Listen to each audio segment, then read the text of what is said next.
to Governor Tony Evers.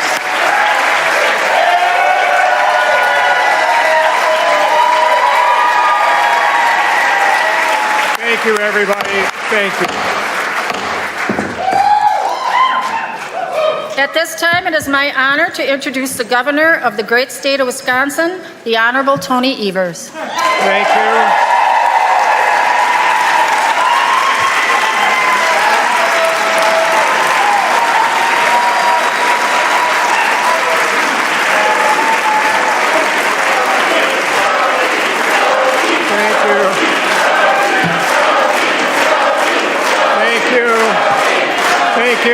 Thank you. Hello there, Wisconsin. Last time around, folks. Honorable Supreme Court justices, tribal nation leaders, constitutional officers, Adjutant General Straub, members of the Wisconsin National Guard, active and retired members of our armed forces, cabinet members, legislators, distinguished guests, and Wisconsinites from near and far. Thank you for taking the time to join us this evening. It's going to be a blast.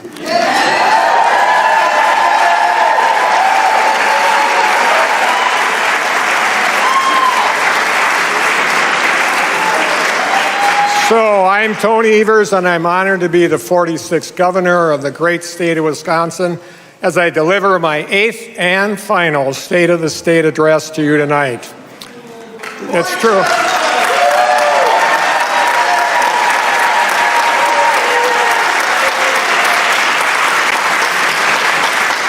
A lot of happy faces over here. My daughter Katie and my grandson Keaton, as well as my son Nick and his wife Landa, are here with us tonight, and my former kindergarten classmate and junior prom date is also up in the gallery. Kathleen Francis, you never waved.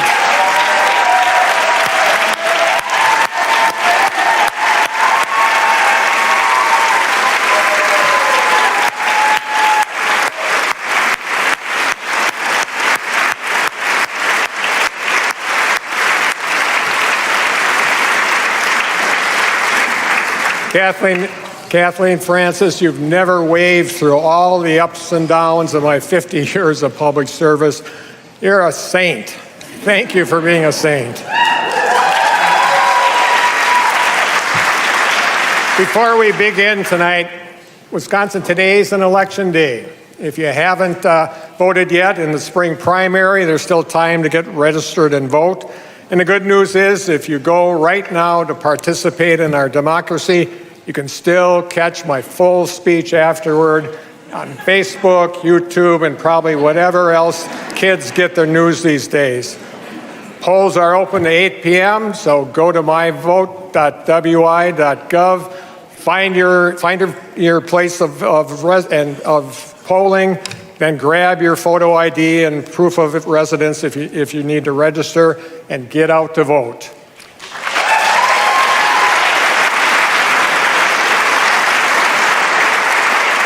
I'm so humbled and thankful for the last 7 years and those who helped make it happen. But tonight, Wisconsin, I want to focus on the work we still have left to do, so I'm going to save my long list of gratitude for my farewell address later this year.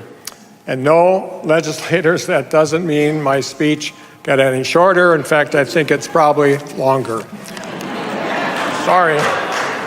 I know many lawmakers are antsy to end the legislative session and pack up to get back on the campaign trail. By the way, if anybody's running that wants advice from someone who won 5 statewide elections, right here. Right here. Folks, I know many of you are up for the election, but here's the deal. After years of delivering historic bipartisan wins for our state, Wisconsinites have high expectations for the work we can do together over the next 10 months, and they should. Just look at what we've accomplished over the last 7 years. My vetoes are often the focus of news coverage and even political criticism. I know Republicans get upset when I use my veto pen to do good things for kids in schools, for example.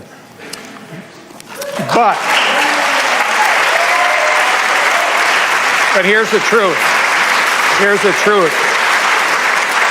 The truth is I've signed over 800 bills as governor, and more than 97% of those bills signed passed with bipartisan support. How about that?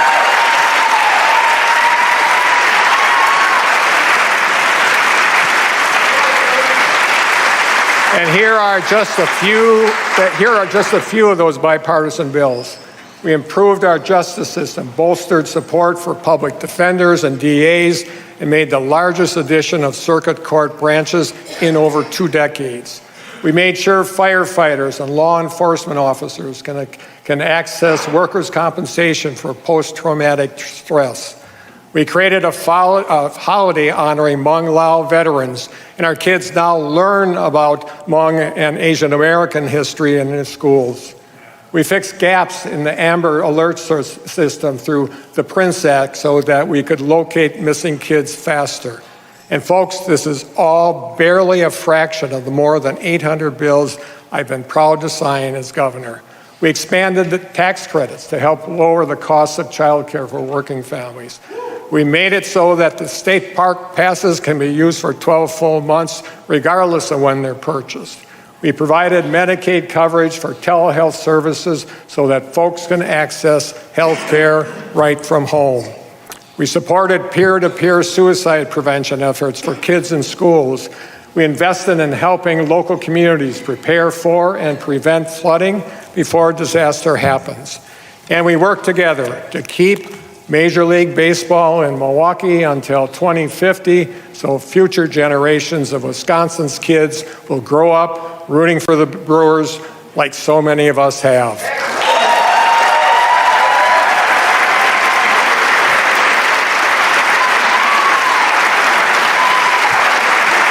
Good work, good work, good work. We've also managed to do all of this important work while still saving where we could and paying down our state's debt. We've saved taxpayers over $600 million by paying off about $3 billion of our state's debt.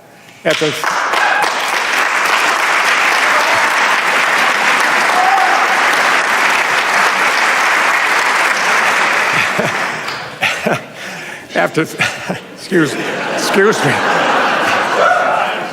Thank you.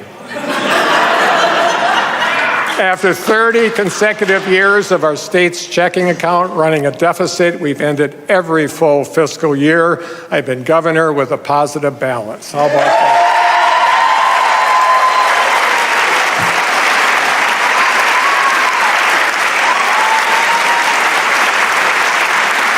And that's a good thing. That's a good thing. Thanks to our bipartisan efforts to cut taxes, Wisconsin taxpayers will see over $2 billion in tax relief annually, with most of those cuts going to the middle class. And I not only kept my campaign promise to Wisconsinites that I deliver a 10% tax cut for middle class families. In fact, middle class taxpayers have seen an income tax cut of 23%, more than double what I promised.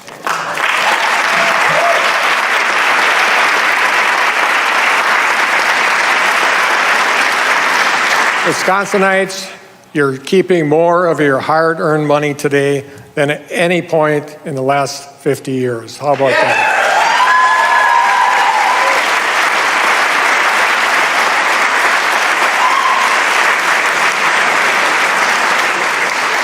I'm also grateful to the legislature that they supported a key part of my affordability plan last year to help lower monthly energy costs for working families. Because of our bipartisan work, Wisconsinites are no longer paying sales tax on household utility bills, which is expected to save Wisconsinites $178 million over the next 2 years.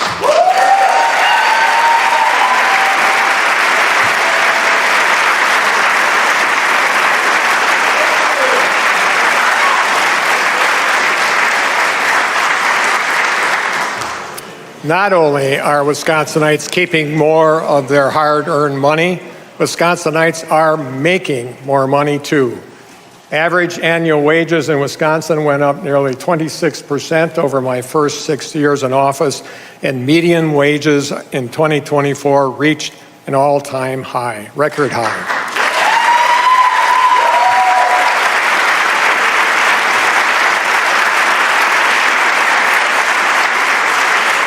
Giving working families a little more breathing room in their household budgets is something we've worked on together over the last 7 years.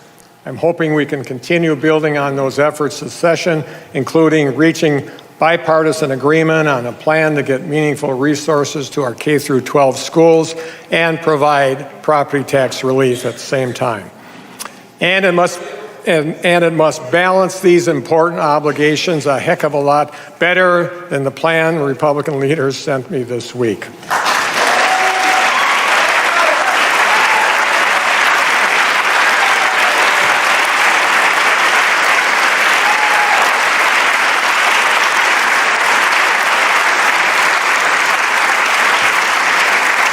Another important priority for us over the last 7 years has been addressing the workforce challenges that have plagued our states for generations. We've been working to build a 21st century workforce in Wisconsin that needs to compete in the 21st century economy. We've reduced barriers to joining our workforce by investing, in child care slots for working parents and making sure that they can get to and from work. We're helping over 127,000 Wisconsin workers get career and skills training thanks to investments I directed. Wisconsin's seen record high employment and record low unemployment. And we've had the highest ever enrollment in our registered and apprenticeship programs ever in state's history for several years in a row.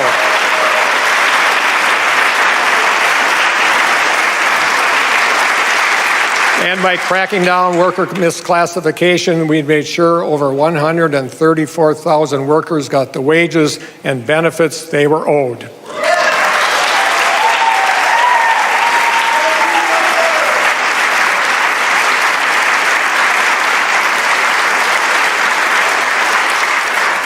A key part of our work to support working families, strengthen our communities, and grow our state's workforce has been ensuring folks have the housing they need in the communities they work in.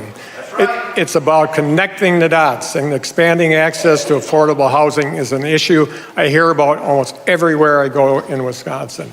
We work together to pass the largest state investment in workhouse housing in Wisconsin's history, and my administration has supported over 30,000 new housing units across the state.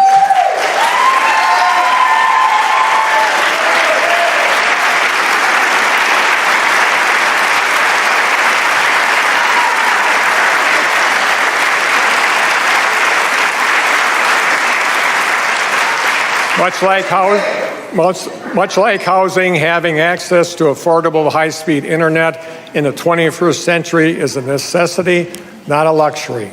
It's why no administration has done more to expand access to high-speed internet for working families than we have. I declared 2021 a year of broadband access and created a broadband access task force. We also created new tools to help folks get connected and find affordable internet options. Thanks to our investments, including federal funding, I directed more than 410,000 homes and businesses across our state will have new or improved internet.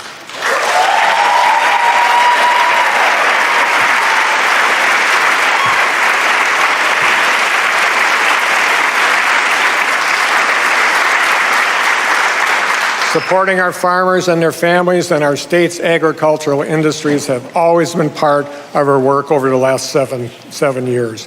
I created the Blue Ribbon Commission on Rural Prosperity and the Office of Rural Prosperity.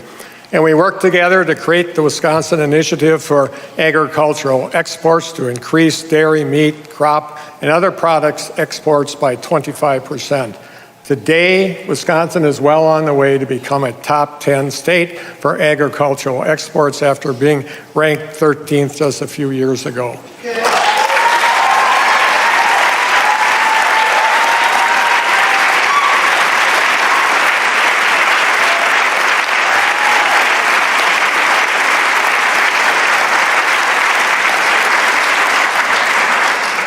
Thanks for the applause I get to drink. And from our smallest rural towns to our largest cities, after a generation of state government asking local partners to do more with less, we also work together to approve a historic increase in support for our local communities.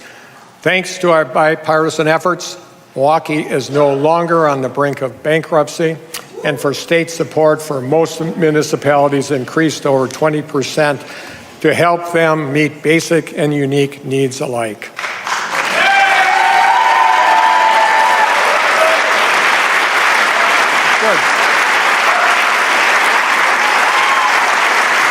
That's a good thing. We're also making sure the state helps support local communities by investing in infrastructure needs across Wisconsin that long have been neglected. When I took over, our transportation fund was on the brink of insolvency. For years, the state spent money that was meant to improve our infrastructure on other things, leaving our roads and bridges in disrepair. I made a promise to Wisconsinites that I'd work to fix the darn roads. I even been out and on my annual pothole patrol as governor to fix the roads myself. We approved the largest investment in local road construction and maintenance in state history. Thanks to our bipartisan work, local partners will receive $600 million in funding this year.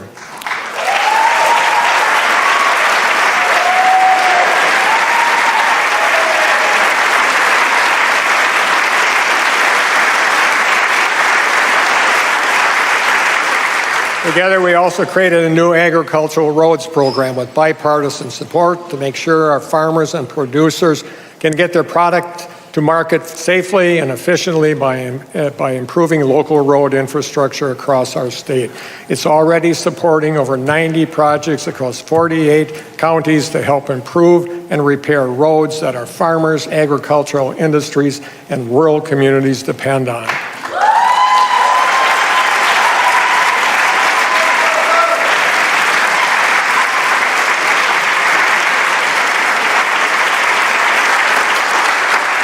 Folks, all of these efforts have played a key role in our work to fix the darn roads across Wisconsin, and we've delivered. Thanks to our work together, my administration has been able to improve or repair over 9,600 miles of roads and over 2,400 bridges across our state.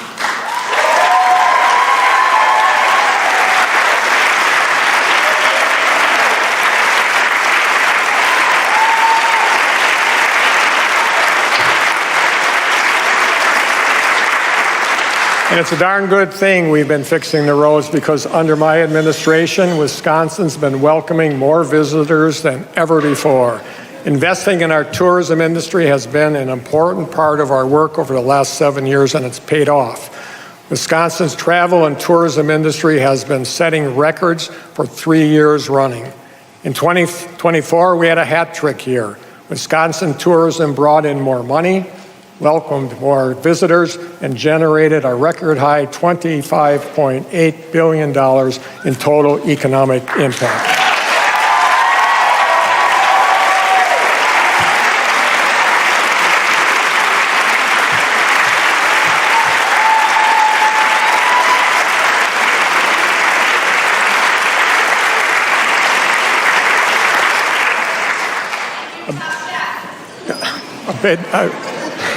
A big driver of our tourism industry's success is our Wisconsin's outdoor recreation economy. Biking and hiking, camping and canoeing, fishing and hunting, snowmobiling and skiing, you name it.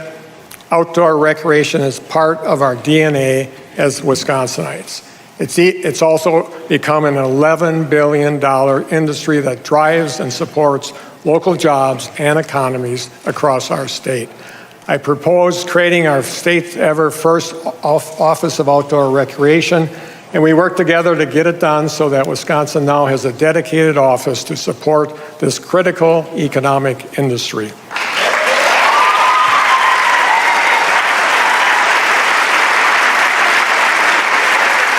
Things are good. Our bipartisan budget last year also improved my request to create a new film office at the Department of Tourism and a new film tax credit program. I'm excited to announce we're launching the new program this week, which will help bolster our travel and tourism economies and bring exciting, creative endeavors right to Wisconsin's doorstep. How about that?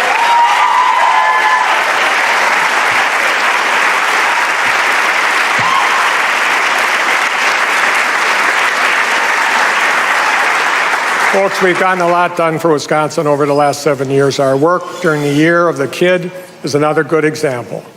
From teaching science in Baraboo to getting the scoop from students on Smoker's Corner as principal in Toma, to the decade I spent as state superintendent to becoming your governor, I've devoted most of my life to doing what's best for our kids. After watching a Republican governor and legislature, shred my education budgets as state superintendent, I knew we could do more and better for our kids.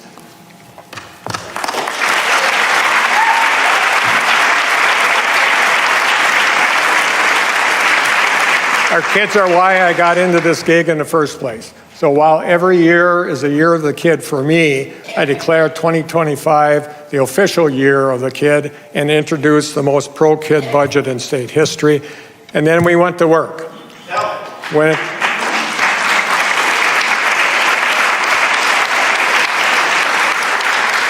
When it comes to doing what's best for our kids, we have to start early. A top priority for me during the Year of the Kid was to lower the cost of child care so more kids and families could access early childhood education. Getting direct support to child care providers in our state budget was a bright line issue for me in negotiation with Republican leaders. I fought hard to make sure our pro-kid budget included $360 million to support our child care industry and working families, more than 1/3 of which will go directly to providers to support care for nearly 170,000 kids.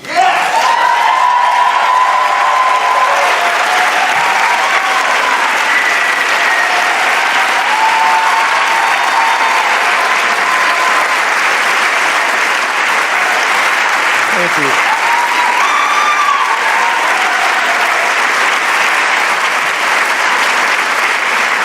We also created our state's first ever fully state-funded child care program called Get Kids Ready. Get Kids Ready is a new first-of-its-kind program in Wisconsin to help give four-year-olds a boost getting ready for kindergarten. So here's how it works. Qualifying child care providers will focus on making sure kids have the academic, physical, and social-emotional skills that kids need to be successful in school. And in return, the state pays child care providers directly for the time kids spent in Get Kids Ready programming, making that part of the day free for families. That's a big deal for Wisconsin kids and our future.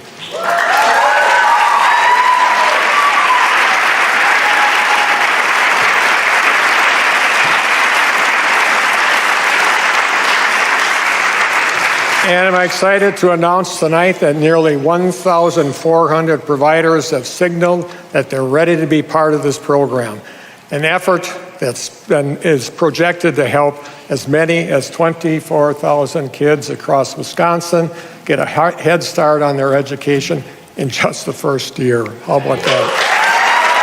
Good work. Good work.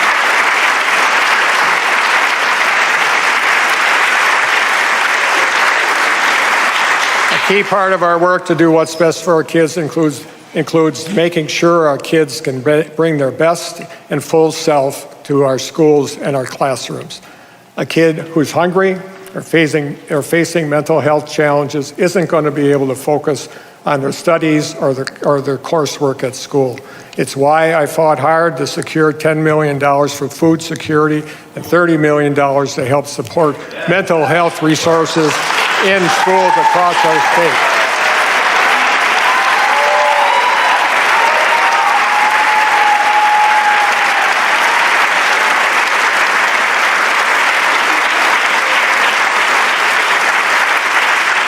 Thank you.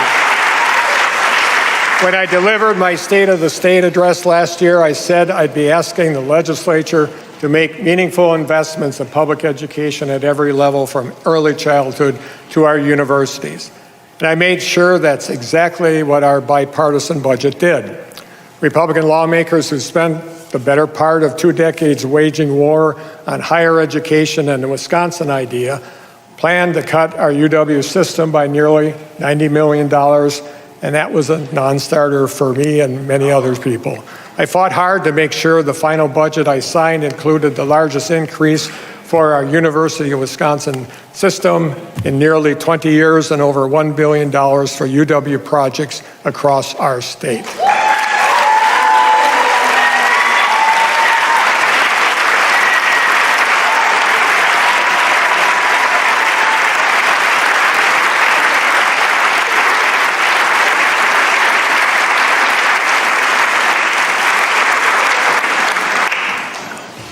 Folks, I declare 2025 the year of the kid because I wanted everything we did last year to be focused on doing what's best for our kids at every age and every way, and no matter where they live in our state.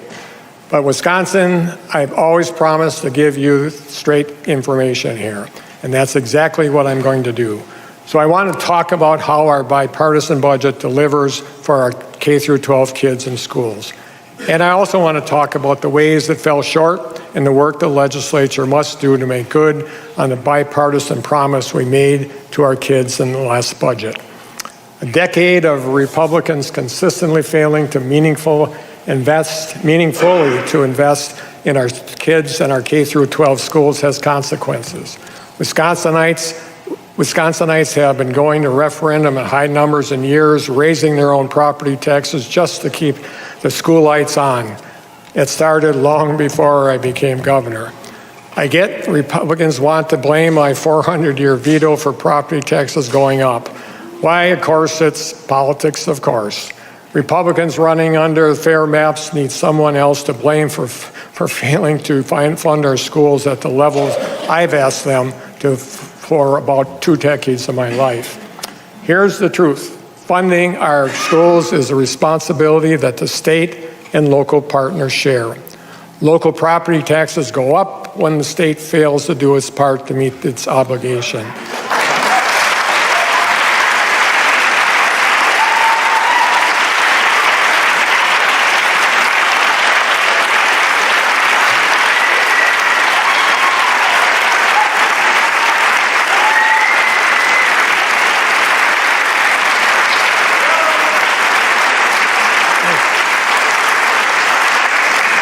I'll go 10 toes with any lawmaker about school funding.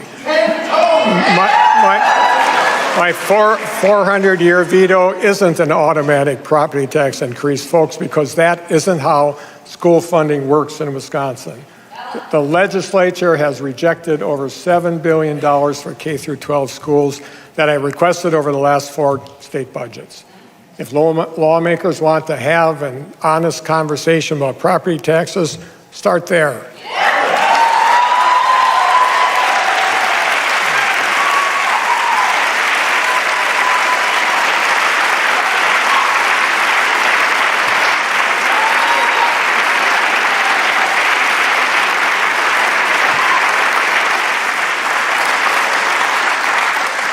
Folks, a decade plus disinvestment can't be undone overnight, but I've spent the last 7 years working to reverse that trend.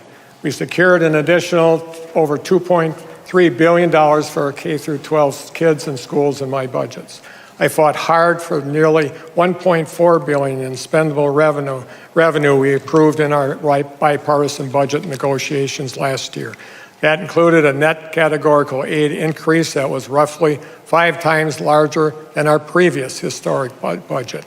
We also fought for and secured the largest increase in special education reimbursement rate in state's history. We raised the state's commitment to reimburse special education aid at 42% and 45% over 2 years.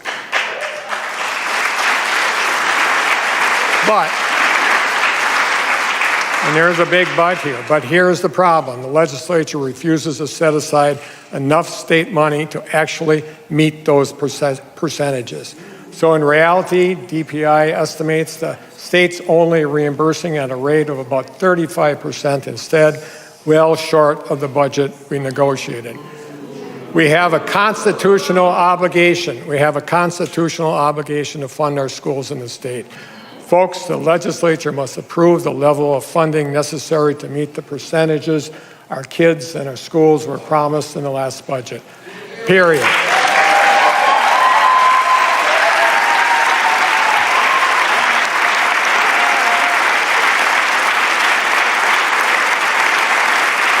We can get it done. With all the successes that we've had over the last 7 years, Wisconsinites are eager for us to continue our progress. We can't afford for lawmakers to lose focus on the future we've been working hard to build together just because it's an election year.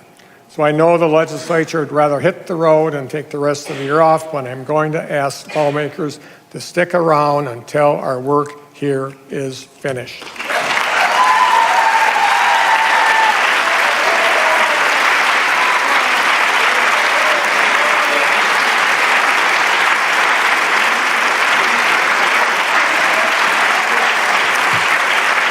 Thank you. There's always more work we can do, folks. Let's start with public safety. I wish Republican lawmakers would have been willing to do more during the Year of the Kid to help keep our kids, families, and communities safe. I was really disappointed that for all the rhetoric about who cares about crime and who doesn't care about crime, Republicans voted against my proposal to make the Wisconsin Office of Violence Prevention permanent. We could be doing so much more to address domestic and intimate partner violence, for example. These statistics drive me nuts. Domestic violence homicides in Wisconsin jumped by 20% between 2021 and 2022. 20%. We hit a new record high of Wisconsinites murdered in domestic and intimate partner violence incidents. The record only lasted until 2024, when 99 Wisconsinites were killed. They were murdered. Folks, this trend is headed in the wrong direction, obviously. The legislature cannot find these statistics acceptable. Yet on top of voting not to make the Wisconsin Office of Violence Prevention permanent last year, Republican lawmakers also voted against my request to provide $66 million for the Victims of Crime Act programs, many of which help survivors of domestic violence and their families get on their feet. I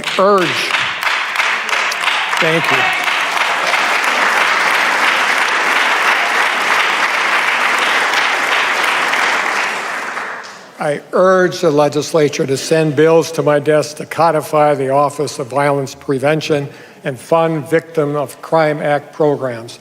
Do this right thing and get it done.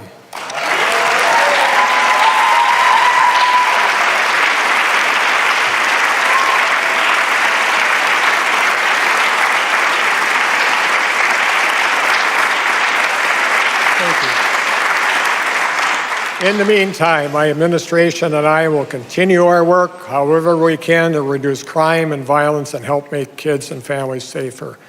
So one of the things I'm jazzed to announce tonight is that my administration will be partnering with our own Milwaukee Bucks on a public campaign to help combat domestic violence across Wisconsin. Go Bucks! Go Bucks!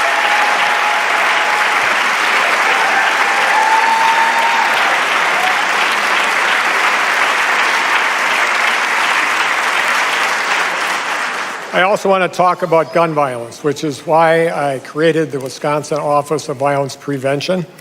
The very first special session that I ever called as governor was to ask Republicans to pass universal background checks and red flag laws, two concepts that 80% of our state support. I could spend the rest of my speech listing everything I propose to crack down on gun violence, keeping guns out of the hands of violent people and making our communities safer. Instead, I've cut to the kicker. All of them went nowhere because in 7 years, there's no issue Republicans have done less about than guns. This much is clear. This much is clear. If Wisconsinites want to get anything done about gun violence, we must elect legislators who will do the damn thing to change it.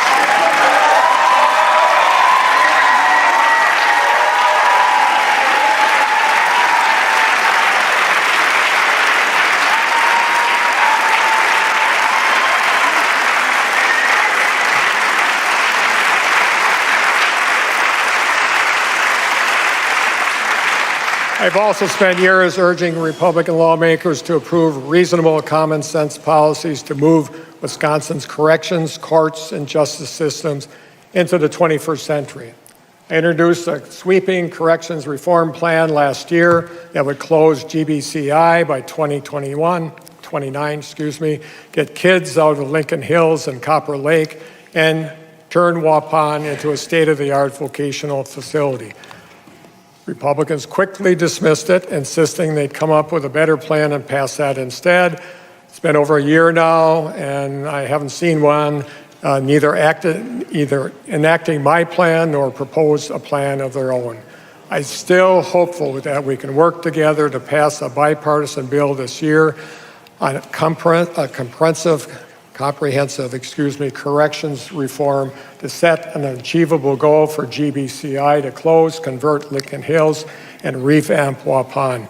We also need to make sure the plan includes evidence-based efforts to stabilize our skyrocketing prison population and reduce likelihood that people will reoffend, making our communities safer and saving taxpayers on correction costs down the road.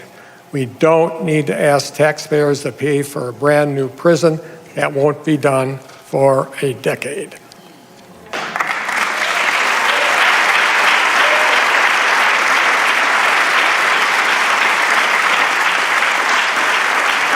My plan remains the safest, fastest, and cheapest option available. I don't care who gets the credit. It doesn't make any difference. I'm going to be gone in a few months. Let's just get it done, please.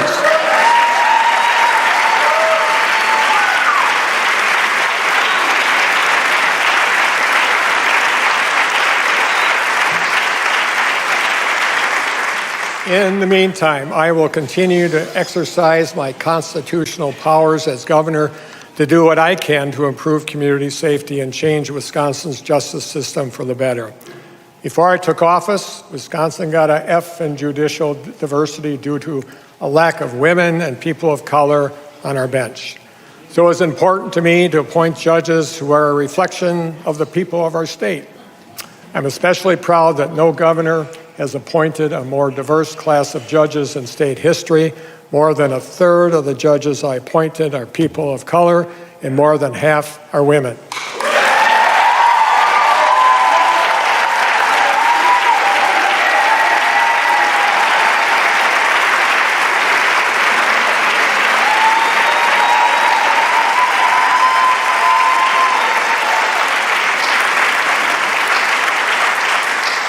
I exercise my constitutional powers as governor to grant pardons for the first time in a generation. A pardon is an official act of forgiveness that signals an individual has paid their debt to society, worked to make amends, and tried to turn their lives around. I've issued more grants of clemency than any other governor. This month, I'll hit 2,000 pardons as governor, and we're not done yet.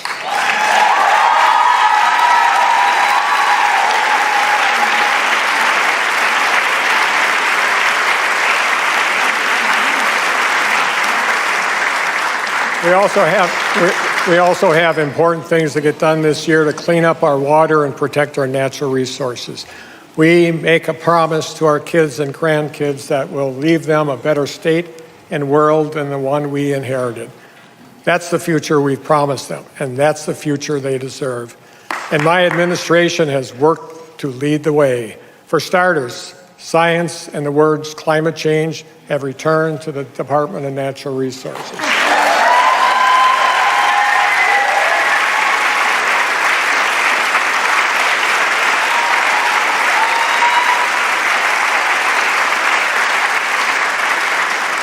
I also created the Office of Sustainability and Clean Energy, and we released Wisconsin's first ever clean energy plan to help lower energy bills for working families, reduce reliance on out-of-state energy sources, and create more than 40,000 jobs by 2030. We also joined the U.S. Climate Alliance, took the Trillion Tree Pledge, and committed to planting 100 million trees by the end of 2030. We planted over 42 million in 4 years. 4 years.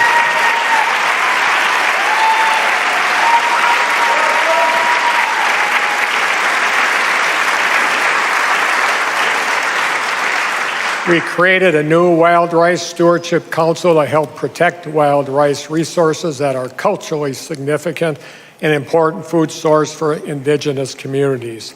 And we continue to work and learn from the tribal nations of Wisconsin, like Menominee and Bad River Band, who are investing in clean and reliable energy sources to become energy independent.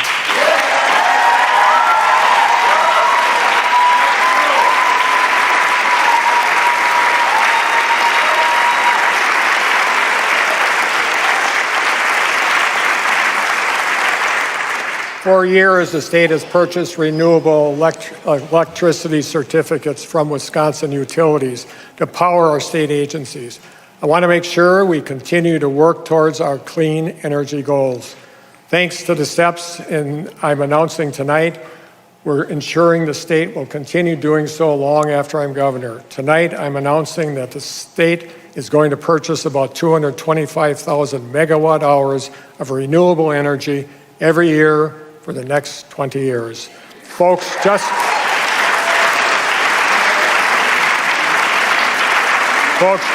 to put that in perspective, that's enough renewable energy to power more than 500,000 Wisconsin homes.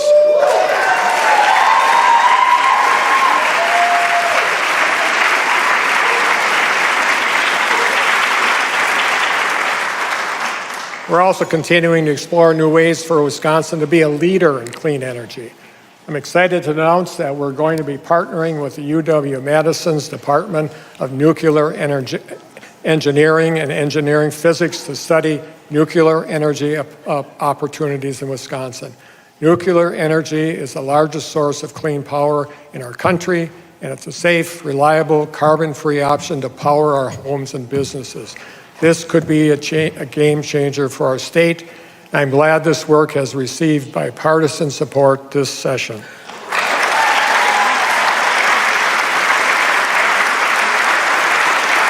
Thank you.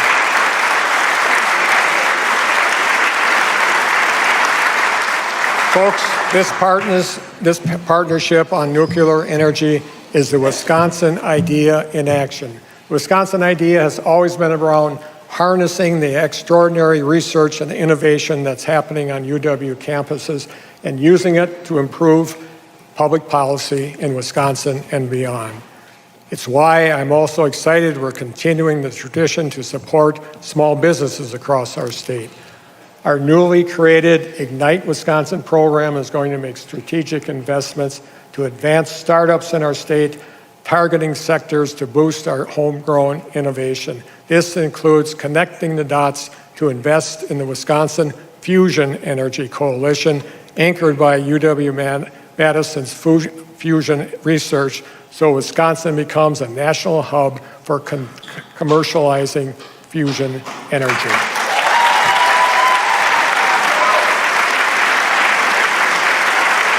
That'll be fun. That'll be fun. That's going to be a blast. Folks, a key part of our work to build a more sustainable future is building a 21st century workforce to meet 21st century needs. If Wisconsin wants to continue to compete and be a leader in new and innovative industries, we must invest in workforce training to prepare workforce for the future.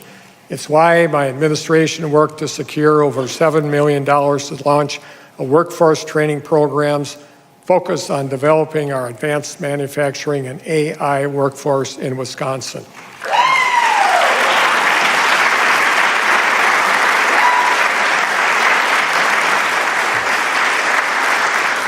Folks, AI is here to stay. So making sure Wisconsin is prepared to create jobs for the future and meet the rapidly evolving needs of a 21st century economy has to be a top priority. At the same time, we also have to make sure we don't jeopardize the work we have done and are doing to build a more sustainable future for our state. Wisconsin is ready for bold and urgent solutions that will stop treating these goals as mutually exclusive.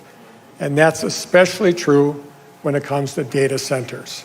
Ensuring our state is prepared for the 21st century does not mean abandoning all our state's history and traditions. We aren't, and we won't. Wisconsin must embrace a future where we don't have to choose between mitigating climate change and protecting the environment or creating good-paying jobs and having a strong economy. We must do both. Simple as that.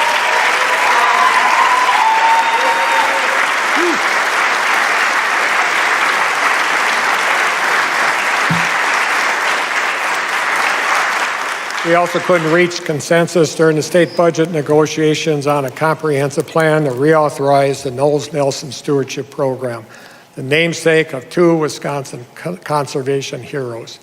The Stewardship Program, which has been a proud part of Wisconsin's heritage for decades, is now set to expire at the end of June.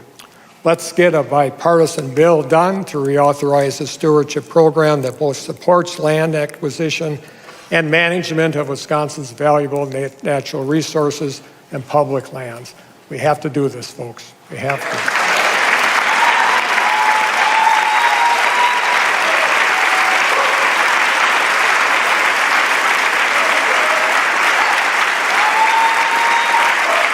Thank you. I also repeatedly asked the legislature to do more to improve water quality and get contaminants out of, like lead and PFAS, out of our water. Wisconsinites should be able to trust the water coming out of their tap. So we must find common ground on a bipartisan legislation to help Wisconsinites get contaminants like PFAS out of their water and release the $125 million we approved over 2 years ago.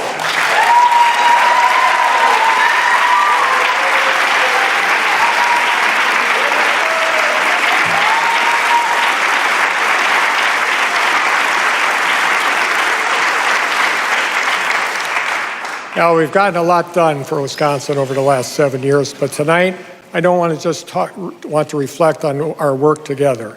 I also want to talk about what's next, where Wisconsin goes from here, what worries me about our future and actually keeps me awake at night as governor. I'm worried about the impacts of reckless decisions being made in Washington and that these decisions will have disastrous consequences for Wisconsinites, taxpayers, and the state budget going forward. I'm worried about the tens of thousands of federal employees who are fired for no reason, including thousands of Wisconsin workers. Many serve veterans and our farmers and agricultural industries. I'm worried about the people who suddenly found themselves without jobs due to no fault of their own. And I'm worried about Wisconsinites, especially our veterans and farmers, who depend on the services these folks are supposed to provide. I'm also angry when I think about our neighbors, young kids and families across the state who aren't going to school or work or anyplace else because they're scared leaving their home may mean their family will be torn apart. I worry about our kids who are being traumatized by violence on social media, in the news, on our streets, and in our neighborhoods. And I worry about what all this means for America's dairyland, which has depended on the hard work of immigrants for generations.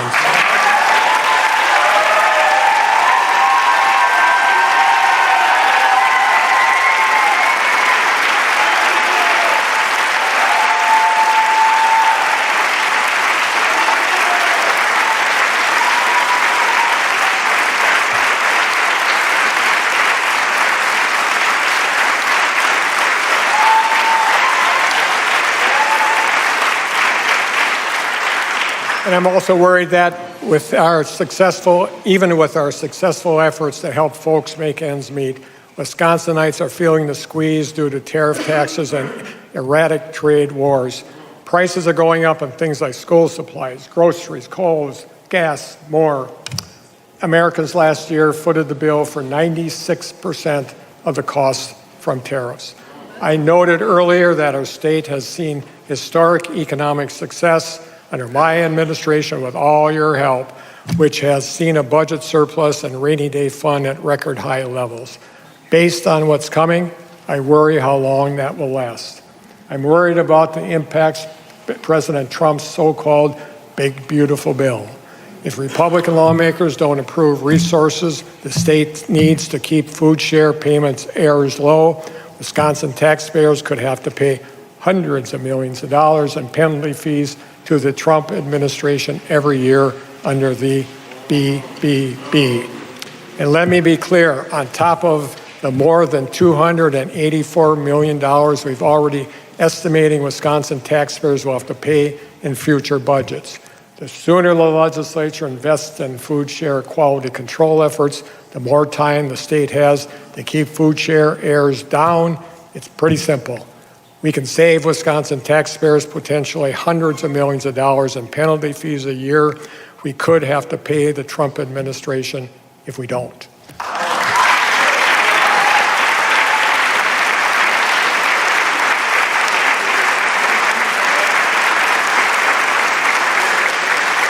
So I'm not negotiating with Republicans about a $70 million investment the state must make right now to save Wisconsin taxpayers as much as $200 million in penalty fees later. We've been asking for this for months, and it has to get done. If the legislature fails to provide the funding that is needed, Republicans will be able to blame the penalty fees that taxpayers will be forced to pay. It's not good. It's pretty simple. Let's get it done.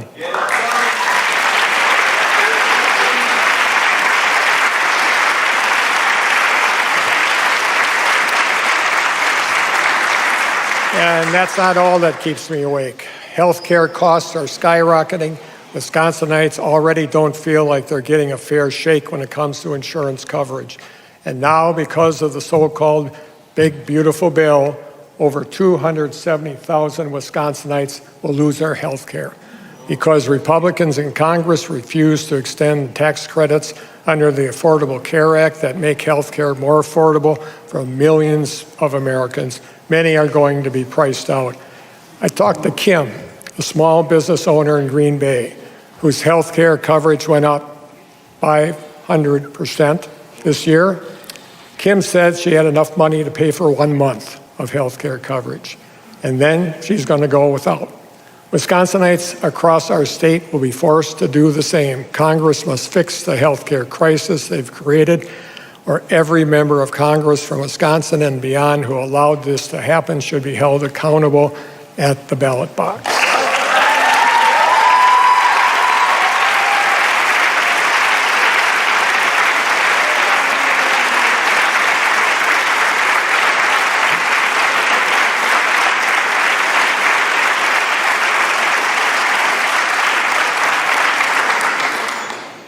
You know this, I'm not a rocket science, but I did teach biology. Maybe if we want to make Americans and Wisconsinites healthy again, making health care affordable and accessible would be a great place to start.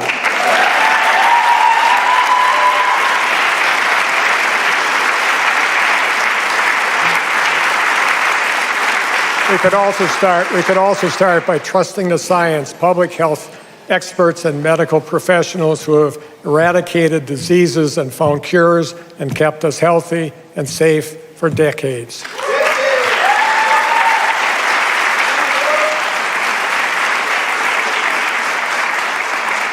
Folks, public health is not a partisan issue, and it isn't up for debate, and real lives are at stake if we fail to listen.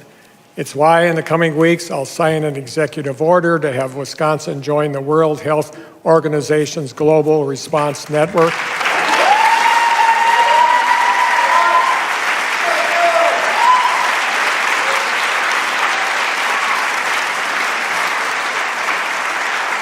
We must do what we can to keep our kids, our families, and our communities healthy and safe. It's as simple as that.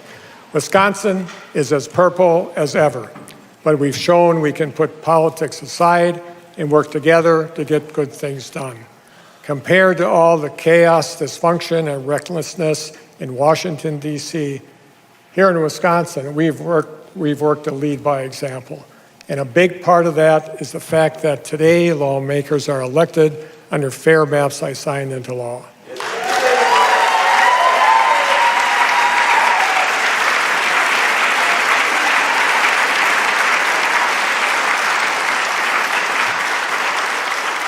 But here's the problem, Wisconsin. New maps are redrawn every 10 years. While we have fair maps today, we still don't have a nonpartisan redistricting process in place. That means there's no guarantee Wisconsinites still have fair maps after the next census.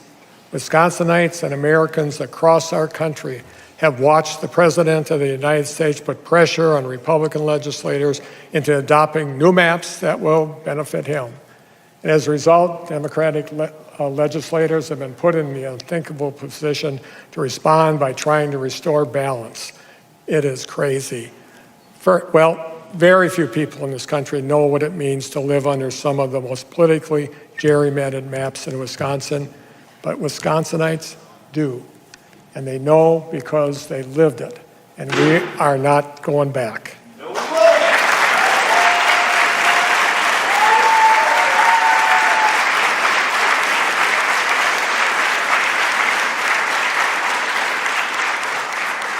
I know people here disagree sometimes a lot. Politics could get in the way of creating a nonpartisan redistricting commission that everyone can support.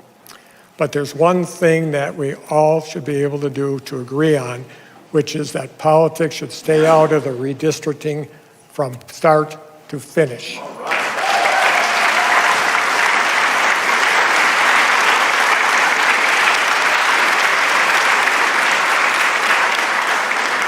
So tonight I'm announcing that I'll be calling a special session of the legislature this spring to take up a constitutional amendment to ban partisan gerrymandering once and for all in Wisconsin.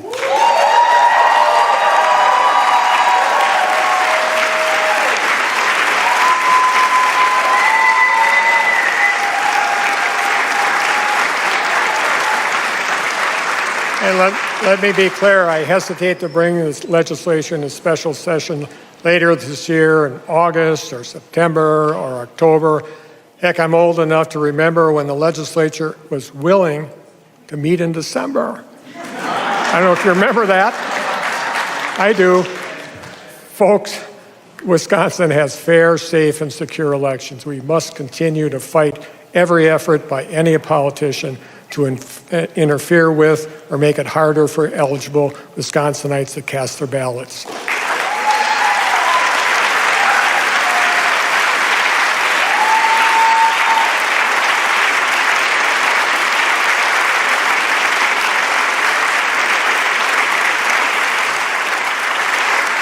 And a big part of the reason we have fair, safe, and secure elections is because of the amazing election officials and poll workers across our state. So next time,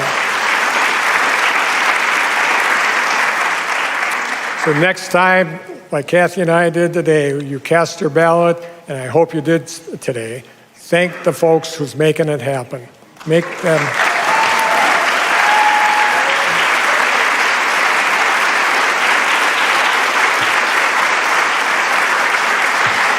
These folks are our friends and neighbors who often volunteer their time to make sure we can exercise our most basic and fundamental rights as Americans. And they do so out of a sense of duty. They do it because it's the right thing to do. They do it because they're a good neighbor. That's extraordinary. As governor, I often declare a theme for a year, a topic or issue I want to focus on. We had the year of clean drinking water, the years of broadband access, mental health, workers, and of course, the year of the kid. This year, I want to keep it simple.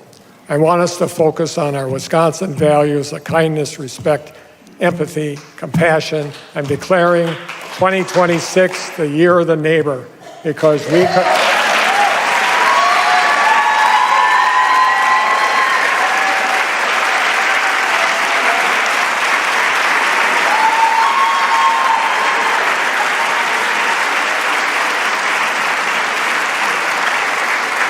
Get to know your neighbors. Because we all could use a good neighbor, and we could all be better neighbors. And we're going to spend the next year celebrating the neighbors who make Wisconsin a great place it is to call home.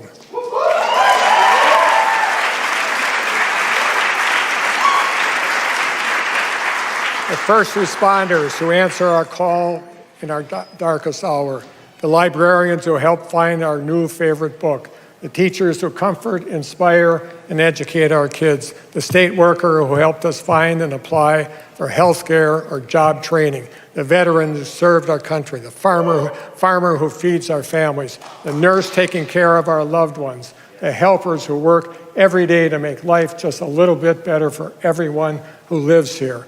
Wisconsinites are helpers by nature. It's in our DNA. When things are tough, we roll up our sleeves and get to work. We shovel a driveway or bake a casserole, and we show up for our neighbors because we know that whether it's unpredictable weather or the unpredictable nature of politics, we're all in this together. And we're going to get through this together, not by alienating our neighbors, but by getting to know them, by looking out for one another and maintaining our Wisconsin values of kindness, empathy, compassion, and respect, because it's the golden rule, and it's the right thing to do because it's who we are as Wisconsinites.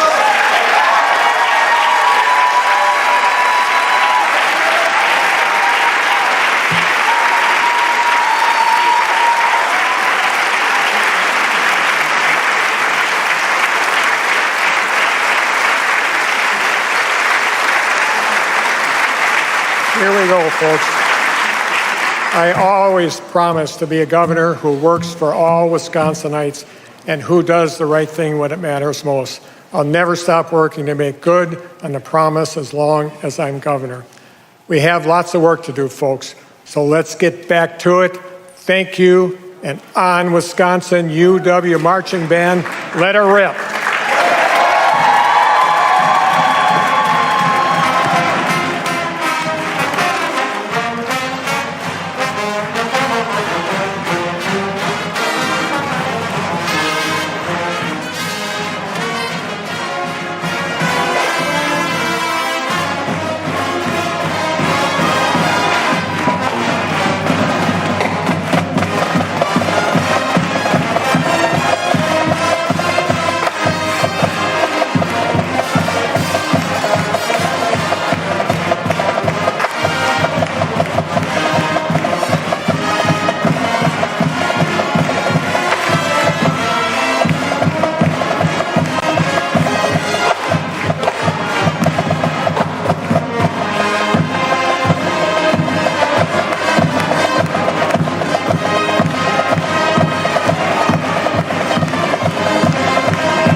And so the University of Wisconsin